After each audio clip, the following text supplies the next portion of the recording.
हेल्थोम के मोहतरम नाज़रीन, कब्ज़ का इलाज कल नहीं आज। अगर कोई किसी भी शख्स को पुरानी कब्ज़ है, नई कब्ज़ है, उसके लिए नुस्खा आपको बताने जा रहा हूँ।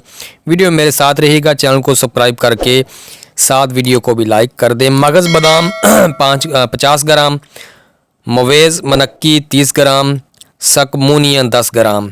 सबसे पहले सकमूनिया जो है इसको अच्छी तरह खरल करके सफ़ूफ बना लें।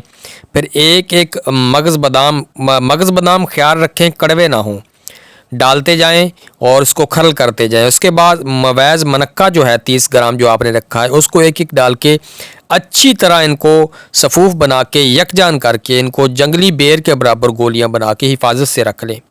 कोशिश करें किसी शीशे के जार में रखें ताकि जल्दी ख़राब ना हो।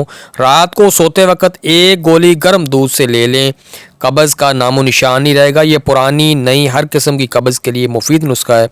दुआओं में याद रखिएगा। चैनल को लाजमी से सब्सक्राइब कर दें। इसी के साथ आपसे इजाज़त चाहूँगा।